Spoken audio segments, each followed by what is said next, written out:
السيد ممثل السلطة المحلية، السيد حمادة الطوقي ممثل المجموعة التربوية، السيد إسماعيل البنوري مدير المركز السوسيو الرياضي للبلد، والسيد عبد الله مدير مركز دار الشباب سعودي يونس.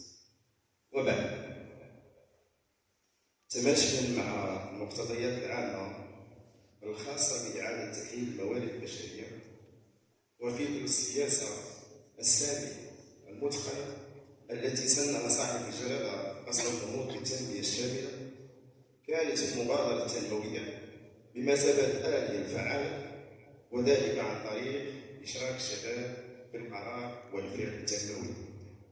فلا تنمية بدون إشراك الشباب باعتباره العمود الفقري للوطن. لذلك جاءت مبادرتنا بتنظيم هذا الحفل الرياضي البهيج والمختزل في تكريم الأستاذ حميد بورقي أي يوم التحكيم المغربي. نظرا لما صراحة نخدم لما نقولوا شكرا بزاف، وتنظيم الأستاذ محمد بوديور ما يقول شي كلمة فليتفضل مشكورا. شكرا. هنا الأستاذ الباسل صحة الأستاذ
شهادات مختلف ربوع المملكة، أجيال مختلفة، الناس اللي يجوا يعاصروا يجي يدير الناس الكبار والناس حق الشباب، والحمد لله سمعنا كل شيء كيجمع، لأنه السحالي خلى واحد الأثر طيب داخل كل الأماكن اللي مروا، خاصة التايكواندو وبالأخص مجال التحكيم.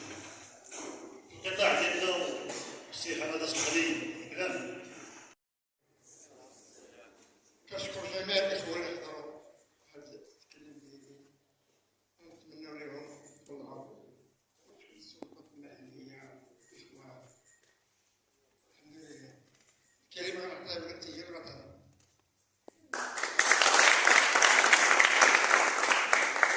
كلمة باسم أسرة حميد بورقي البطلة حليمة بورقي.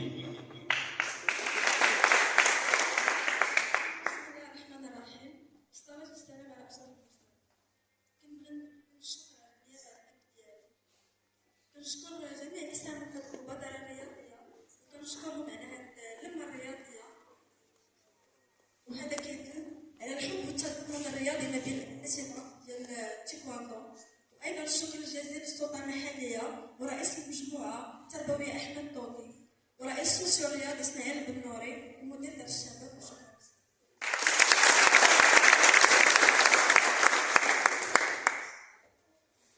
مناسبة بنت لي الزوجة ديالو عاد شتها دابا السيدة رقية صراحة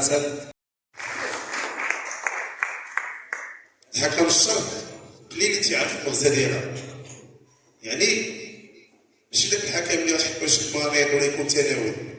الزاوي حكم اسد.